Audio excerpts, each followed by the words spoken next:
तो next theorem है, if a side of A triangle is produced, अगर कभी कोई ट्रायंगल है और कोई भी एक साइड को आगे तक हम लोग बढ़ा देते हैं,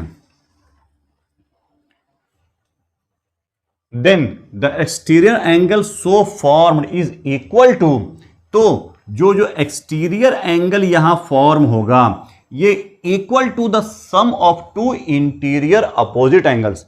ये एंगल दो और जो अपोजिट इंटीरियर एंगल होंगे, इस एंगल का जो इंटीरियर एंगल, इनको छोड़ के जो दो और इंटीरियर एंगल होंगे, यानी यहां पर एंगल एक्स और एंगल जेड है, इन दोनों इंटीरियर एंगल्स के सम के इक्वल होगा ये वाला एक्सटीरियर एंगल।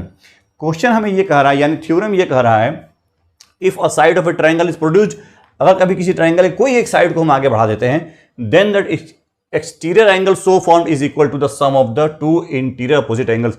तो इससे जो एक एक्सटीरियर एंगल बनेगा, ये एक्सटीरियर एंगल, इसकी वैल्यू इन दोनों इंटीरियर अपोजिट एंगल्स के सम के इक्वल होगी। यानी इस वाले पॉइंट पे जो एक इंटीरियर एंगल ये वाला बन रहा है, इनको छोड़ के जो दो और अपोजिट एंगल्स हैं इंटीरियर एंगल्स, इन दोनों के सम के इक्वल ये वाला एक्सटीरियर एंगल होगा। ये बात हमें प्रूव करनी है। तो चलिए देखते हैं। सबसे पहले हम लोग समझ लेते हैं कि क्या इसमें दिया गया है। पहले हम लोग गिवन लिख लेते हैं। गिवन क्या है? हमको एक ट्रायंगल दिया है, ट्रायंगल एक्स वाई जेड, ये ट्रायंगल हमको गिवन है, ठीक है। अब हमको प्रूफ क्या करना है? टू प्रूव, हमें प्रूफ करना है एंगल, बल्कि हम यहां नाम दे देते हैं इसको, इस एंगल को एंगल 1 नाम देते हैं, इसको एंगल 2, इसको एंगल 3, और ये जो एक्सटीरियर एंगल बन रहा है इसको हम लोग एंगल 4 नाम दे देते हैं। हमको प्रूव ये करना है कि angle 4 equal to angle 1 plus angle 3, यानी जो एंगल 4 है एक्सटीरियर एंगल है, ये एंगल, इस एक्सटीरियर एंगल के बाद के पास जो ये इंटीरियर एंगल बन रहा है, इनको छोड़कर जो दो और इंटीरियर एंगल हैं, इन दोनों के सम के इक्वल ये वाला एक्सटीरियर एंगल होगा। ये बात हमको प्रूव करनी है। तो हमने लिख लिया टू प्रूव में कि एंगल 4 जो है वो एंगल 1 प्लस एंगल 3 के सम के इक्वल है। ये हमको प्रूव करना है। चलिए देखते हैं। तो हम पहले अपना कंस्ट्रक्शन देख लेते हैं। कंस्ट्रक्शन क्या है? कंस्ट्रक्शन में हमने पहले यहां पर कर लिया है कि हमने वाई जेड लाइन को प्रोड्यूस किया है वाई साइड में, ठीक है। Z Y is produced to, हम यहां पर इसको पॉइंट पी बोल दे रहे हैं, पॉइंट पी तक, टू पॉइंट पी, ये पॉइंट पी तक हमने इसको प्रोड्यूस कर दिया है, ठीक है। अब हम अपना प्रूफ देखते हैं। प्रूफ क्या है देख लेते हैं। हमने अभी पिछले थ्योरम में ये पढ़ा कि किसी भी एक ट्रायंगल के तीनों इंटीरियर एंगल्स का सम 180 डिग्री होता है। अभी हमने थ्योरम में पढ़ लिया है, ठीक है। तो हम लिखते हैं angle 1 plus angle 2 plus angle 3 equal to 180 degree. ये बात हमें कहां से मालूम है? एंगल, ये बात हमें कहां से मालूम है? Angle sum theorem of A triangle. किसी भी ट्रायंगल के एंगल सम थ्योरम से हमको ये बात मालूम है कि तीनों एंगल्स का सम 180 डिग्री होता है। अब हम एक बात और देखते हैं। यहां पी वाई जेड लाइन है, पी वाई जेड लाइन, जब हमने जेड वाई लाइन को प्रोड्यूस किया आगे की तरफ, तो ये एक स्ट्रेट लाइन ही बन रही है। इस तरह से पी वाई जेड लाइन एक स्ट्रेट लाइन है। तो हम लिखते हैं line P Y Z is a straight line, ये एक स्ट्रेट लाइन है। अच्छा, हम इसको इक्वेशन नंबर 1 नाम दे देते हैं।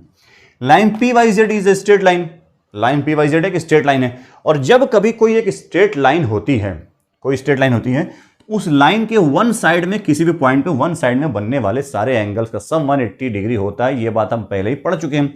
और यहां हम देख रहे हैं कि इस पॉइंट पे दो एंगल बन रहे हैं, एंगल 4 और एंगल 2, और ये दोनों एंगल आपस में एडजेसेंट एंगल्स हैं और लीनियर पेयर ऑफ एंगल्स बना रहे हैं, क्योंकि दो एंगल्स का सम यहां पर 180 डिग्री है, क्योंकि ये दोनों लीनियर पेयर ऑफ एंगल्स बना रहे हैं एक स्ट्रेट लाइन पर।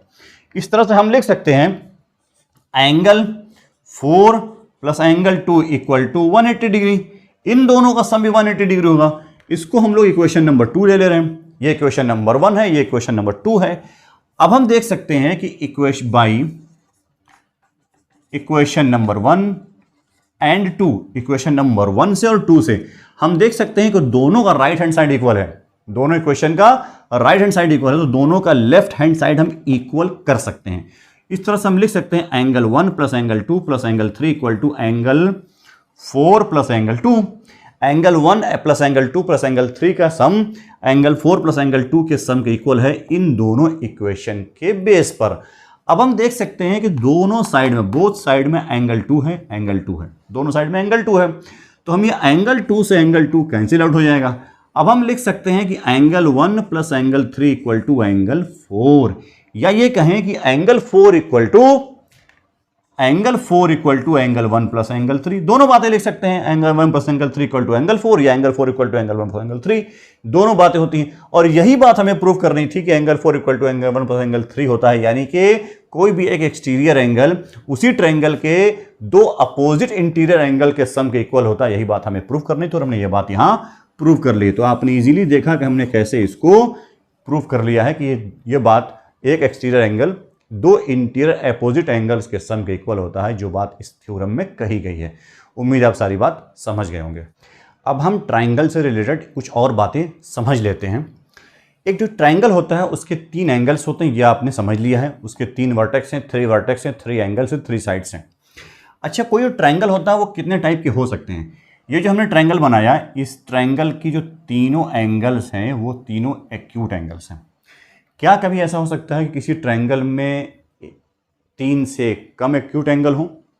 तो ऐसा हो सकता है। अगर हम राइट एंगल बनाते हैं, राइट एंगल ट्रायंगल बनाते हैं, तो उसमें एक राइट एंगल होगा और 2 और जो एंगल होंगे वो एक्यूट एंगल होंगे। यानी जब कोई ट्रायंगल ऐसा हम बनाएं जिसमें एक राइट एंगल है, तो 2 बाकी और जो अपोजिट एंगल्स बचेंगे वो एक्यूट एंगल बचेंगे। क्या ऐसा हो सकता है कि किसी ट्रायंगल में एक से ज़्यादा राइट एंगल हो जाएं? ऐसा मुमकिन नहीं है, क्योंकि जब भी हम देखते हैं कोई भी एक ट्रायंगल होगा उसके तीनों एंगल्स का सम 180 डिग्री होगा। और जब कभी किसी भी ट्रायंगल में एक से ज़्यादा राइट एंगल हो, अगर 2 होते हैं, अगर 2, तो उन दोनों का सम 180 हो जाएगा। इसका मतलब तीसरा एंगल 0 हो गया, तो वो ट्रायंगल की कैटेगरी से बाहर हो जाएगा। और ऐसी कंडीशन तब हो सकती है जब वो तीसरा एंगल 0 से ज़्यादा हो जाएगा, तो फिर वो उनका सम 180 से ऊपर हो जाएगा, तो वो ट्रायंगल कैटेगरी से बाहर हो जाएगा। इस तरह से कोई भी ट्रायंगल जिसमें 1 राइट एंगल से ज़्यादा नहीं हो सकते। तो कोई भी एक ट्रायंगल हम देखेंगे जिसमें तीनों एंगल का सम जो 180 होता है, जो एक प्रॉपर्टी फिक्स है, इसमें एक राइट एंगल से ज़्यादा राइट एंगल नहीं हो सकते। दूसरी बात, कोई ट्रायंगल ऐसा बन सकता है जिसमें कोई एक ऑब्ट्यूज एंगल हो, एक ऑब्ट्यूज एंगल हो, जैसे हमने यहाँ दिखाया है। अब क्या हो सकता है ऐसा कि कोई एक ट्रायंगल ऐसा हो जिसमें 1 से ज़्यादा ऑब्ट्यूज एंगल हो जाए? ये भी पॉसिबल नहीं है। अगर एक ऑब्ट्यूज एंगल है तो ये बाकी जो 2 एंगल होंगे ये दोनों एक्यूट एंगल होंगे, ये दोनों एक्यूट एंगल होंगे। और जब एक ऑब्ट्यूज एंगल है और 2 और एक्यूट एंगल हैं, तो इसका मतलब है कि अब दूसरा कोई ऑब्ट्यूज एंगल नहीं हो सकता। क्योंकि अभी हमने एक प्रॉपर्टी ये भी पढ़ ली है, एक थ्योरम ये भी पढ़ लिया है कि जब भी कभी किसी एक लाइन को हम प्रोड्यूस करते हैं, तो उस लाइन से बनने वाला जो एक्सटीरियर एंगल होगा उसकी वैल्यू 2 अपोजिट इंटीरियर एंगल के सम के इक्वल होगी। इसका मतलब एंगल 1 एंगल 2 और एंगल 3 के सम के इक्वल है। एंगल 1 एंगल 2 और एंगल 3 के सम के इक्वल है। तो जब एंगल 2 एंगल 1 और एंगल 3 के सम के इक्वल होगा, इसका मतलब ये है कि ये इसमें एक से ज़्यादा ऑब्ट्यूज एंगल नहीं हो सकते हैं। तो ये चीज़ भी पॉसिबल नहीं है किसी भी एक ट्रायंगल में 1 से ज़्यादा ऑब्ट्यूज एंगल हो जाएं। अब जो एक और बात समझनी है आपको, वो ये है कि जब भी कभी हम लोग कोई ट्रायंगल बनाएंगे, अगर हम उसको राइट एंगल बनाते हैं, राइट एंगल ट्रायंगल, तो राइट एंगल ट्रायंगल में एक एंगल राइट एंगल है यानी 90 डिग्री है, और 2 और जो एंगल बच रहे हैं, इन दोनों एंगल जिनको हम लोग एक्यूट एंगल बोल रहे हैं, इन दोनों एक्यूट एंगल का सम, हम इसको नाम दे रहे हैं 1 2 और इसको 3, इन दोनों एक्यूट एंगल का sum angle 1 plus angle 2 equal to 90 degree होगा। ये बात फिक्स है, क्योंकि जब एक एंगल 90 डिग्री है और टोटल इनका सम 180 डिग्री है, तो इन दोनों एक्यूट एंगल का सम भी 90 डिग्री ही आएगा। ये बात अच्छी तरह आप समझ लें कि 2 एक्यूट एंगल का सम राइट एंगल की कंडीशन में, राइट एंगल ट्रायंगल की कंडीशन में हमेशा 2 एक्यूट एंगल का सम 90 डिग्री ही होता है। अब एक और बात समझ लीजिए कि जब हम देख रहे हैं कि जब कभी कोई एक ट्रायंगल है जिसमें हम लोग उसके एक लाइन को हम लोग प्रोड्यूस कर देते हैं, तो जब प्रोड्यूस कर रहे हैं तो हमको यहां पर एक एक्सटीरियर एंगल फॉर्म हो रहा है, और ये जो एक्सटीरियर एंगल है, ये जो बन रहा है, ये एक्सटीरियर एंगल, इस इंटीरियर एंगल के अलावा 2 और जो अपोजिट इंटीरियर एंगल्स हैं, इन दोनों अपोजिट एंगल इंटीरियर एंगल से हमेशा बड़ा होगा। यानी ये वाला जो ऑब्ट्यूज एंगल है वो हमेशा इस वाले एंगल से बड़ा होगा और इस वाले एंगल से भी बड़ा होगा, इसीलिए इन दोनों का सम इसके इक्वल आता है, कभी भी ये अकेला अकेला इसके इक्वल नहीं आ सकते। इसका मतलब ये वाला एंगल हमेशा इस अकेले से बड़ा होगा, हमेशा इस अकेले से बड़ा होगा। जब भी कभी कोई एक्सटीरियर एंगल फॉर्म होगा तो वो अपने दो अपोजिट इंटीरियर एंगल से अलग अलग दोनों से बड़ा होगा।